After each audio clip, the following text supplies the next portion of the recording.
अच्छा अहमद शहजाद साहब, बैटिंग तो एक तरफ, लेकिन बॉलिंग पर भी अब तो सवालिया निशान उठने लगे हैं। आप वनडे सीरीज़ में शाहीन आफरीदी, नसीम शाह और हसन अली के साथ गए, लेकिन वेस्ट इंडियन बैटर्स ने उन्हें ज़्यादा लगता है सीरियस ही नहीं लिया।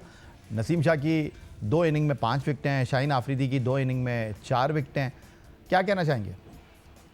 नहीं नहीं, बॉलिंग तो बहुत नीचे आ गई। आप पेस देखें ना, तो ऑब्वियसली देखें, cricket is such A game कि आपको दुनिया के साथ कोप करने के लिए बहुत हार्ड वर्क रिक्वायर्ड होता है।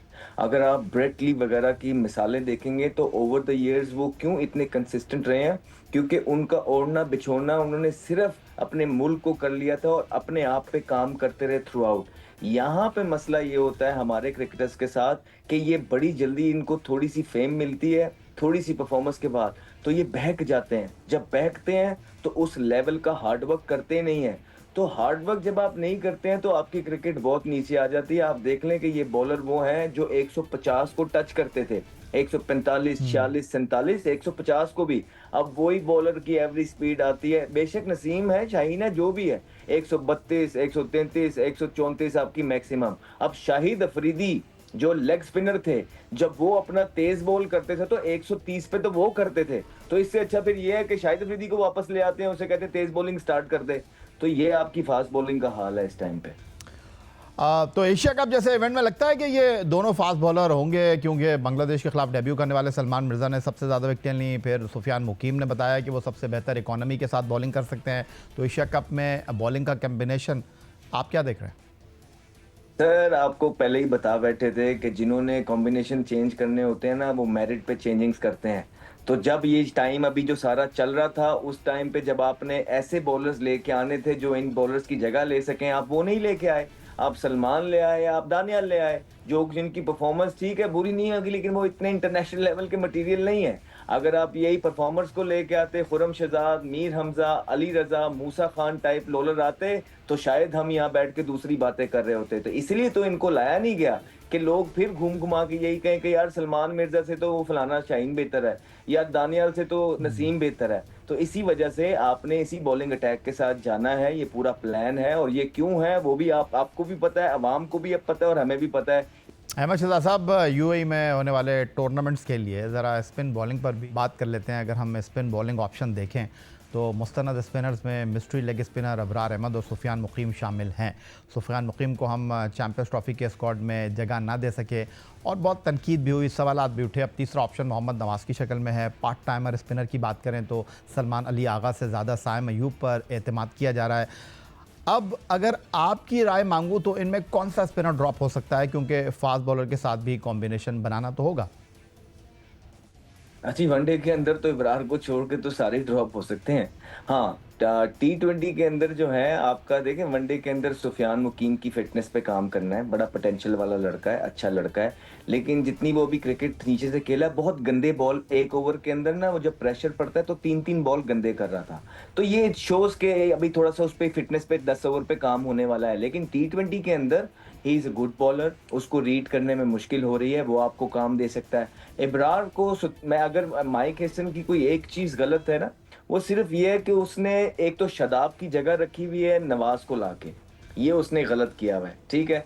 और दूसरा, अबरार और सुफियान मुकीम में उसने टाई डाली हुई है। तो उसने कहा है कि ऑलराउंडर, टू वर्ड्स ऑलराउंडर, मतलब नवाज और शादाब, ये दोनों की जगह एक दूसरे खेलेंगे और मुकीम या इब्रार में से एक खेलेगा। ये उसने बहुत गलत आके कर दिया है। तो इससे आपका कॉम्बिनेशन खराब होता है। This is the thing only कि पाकिस्तान क्रिकेट टीम के हालात ये हैं, आपके सामने सारे हालात। अच्छा, ये साइम अयूब का ज़रा मुझे बता दीजिएगा। जिस तरह आपने खुद कहा कि हम साइम अयूब की बॉलिंग पर ज़्यादा भरोसा कर रहे हैं, निसार कर रहे हैं, सलमान आगा कभी बॉलिंग करते हैं कभी नहीं करते, लेकिन ठीक है उन्होंने 250 किया फ्लोरिडा में, लेकिन आप इस बात से इत्तेफाक करते हैं कि साइम अयूब का जो असल काम है वो बैटिंग है। कहीं ऐसा दिखाई दे रहा है कि वो बॉलिंग में अपनी बैटिंग को छुपा रहे हैं। इत्तेफाक करेंगे इस बात से? देखिए, कहीं ना कहीं उनसे काम लेने की कोशिश की जा रही है। एक बॉलर शॉट खेलते हैं, बैटिंग लंबी करने की कोशिश, यही अलमी है पाकिस्तान क्रिकेट टीम का। समझ इनको है नहीं इन प्लेयर्स को जिनके हाथ में इन्होंने पाकिस्तान की तकदीर दे दी है। साइम अयूब को चाहिए कि रन्स करे। अब मसला ये आ रहा है साइम अयूब का कि वो एक दो मैच में रन्स कर देते हैं, उसके बाद लंबा ही जो है ना वो ऑफ हो जाते हैं। मुझे आप बताएं ना, आप कितने अरसे से क्रिकेट कवर कर रहे हैं, कितना कितना कितने लोगों को चांस मिलते थे? इतने चांस कभी जितने इन प्लेयरों को मिले हैं। कभी आपने किसी को दिए हैं इतने चांसेस?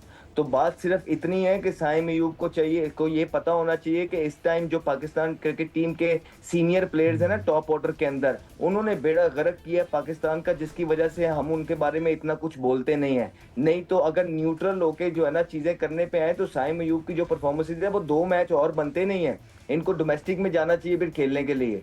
तो उनको अपनी गलती में सीखना है। बॉलिंग का तो मुझे पता नहीं है वो क्या कर रहे हैं क्या नहीं, ना उनको को भी बॉलिंग इतनी आती थी, लेकिन बैटिंग में उनके अंदर पोटेंशियल मौजूद है। अब ये टाइम है, ये जो अगले आने वाली एक आधी सीरीज आ रही है, यहाँ से अब पाकिस्तान को मैच जितवाना स्टार्ट करें, स्पेशली T20 के अंदर।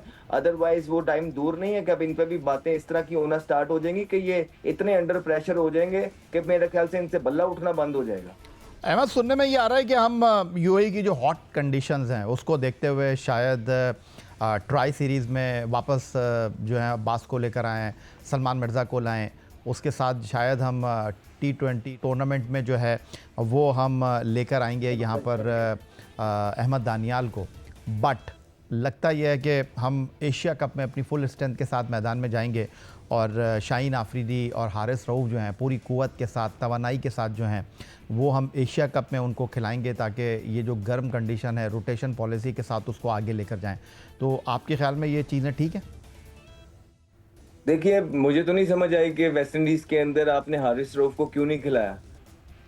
नहीं नहीं, ये मैं अब आपको बताता हूँ। पहली बात तो ये है कि रोटेशन पॉलिसी एक अच्छी चीज़ है, इसमें कोई दो राय नहीं है। लेकिन जो आप रोटेशन पॉलिसी में जिन प्लेयर्स को लेके आते हैं वो कितने अच्छे हैं, किन प्लेयर्स को ला रहे हैं, ये मैटर करता है। मुझे लगता है कि दानियाल अच्छा लड़का है, अच्छा बॉलर है, फिट है। सलमान ये नए, आई थिंक इनसे बेहतर ऑप्शन और बेहतर परफॉर्मर्स पड़े थे, उनको पहले भी लाना चाहिए था, उन्हीं को आप। और फिर दूसरा, आपको पता है कि ये क्यों नहीं खेलेंगे? ये रोटेशन पॉलिसी से ज़्यादा ये वजह है कि आपने ओवर द इयर्स देखा होगा, जैसे इवेंट आने लगता है, पीछे भी आपने देखा था, तो हमारे बॉलर्स की इतनी पिटाई होना स्टार्ट हो जाती है कि वो बहुत ज़्यादा प्रेशर लेके जो है ना इवेंट के अंदर उतरते हैं। तो उनको सिर्फ उस प्रेशर से सेफ रखने के लिए कि उन पे ये बातें ना होना स्टार्ट हो जाएं कि इनको तो इवेंट से बाहर करो और फलाने को ले आओ, तो वो ये थोड़ा सा स्ट्रेटेजिकल एक चीज़ है जिसको ये आगे लेके चल रहे हैं। अदरवाइज ये जो पॉलिसी है वो ठीक है। और हाँ, जहाँ तक आपने इवेंट की बात की, क्योंकि आपने और कोई बनाया ही नहीं है और मेरिट के लड़कों को चांस दिया नहीं है बॉलिंग के अंदर, तो आपके जो यही यूनिट है ना, हारिस रऊफ, नसीम शाह और शाहीन अफरीदी, यही हमें इवेंट खेलता हुआ नजर आ रहा है। अच्छा अहमद, आपका बेहद शुक्रिया कि आपने हमारे लिए वक्त निकाला। जाते ये बता दीजिए कि ये जो ट्राई सीरीज़ है जहां आप अफ़गानिस्तान और यूएई के मुकाबले पर मैदान में उतरेंगे, एशिया कप से पहले अगर यहाँ ट्रॉफ़ी को हम लिफ्ट कर लेते हैं तो ये सोने पर सुहागा हो जाएगा। आपको लगता है कि अफ़गानिस्तान आपको टफ़ टाइम दे सकती है, या आपको लगता है कि जो हमने 2 back to back series Bangladesh के साथ खेली हैं, फ्लोरिडा में 2-1 हम जीते हैं अगेंस्ट वेस्ट इंडीज़, हमारे लिए ये ट्राई सीरीज़ जो है वो केक वॉक होनी चाहिए? नहीं नहीं, केक वॉक तो होनी चाहिए थी। अब जरा रियलिस्टिक वर्ल्ड के अंदर आ जाएं। कुछ टीमें अभी पीछे आप ऐसी टीमों से हार रहे हैं कि जिनके खिलाफ कुछ प्लेयर तो वार्म अप पे भी नहीं जाया करते थे और आंखें बंद करके जीत जाते थे। तो अब आप उनसे भी हारना स्टार्ट हो गए हैं। अब अफगानिस्तान की टीम यूएई के अंदर, ये लोग बहुत तगड़ी क्रिकेट खेले हैं और इनके पास बैट्समैन भी आ गए हैं। बॉलर्स तो हम सबको पता है कि इनके पास किस तरह की इनकी बॉलिंग है।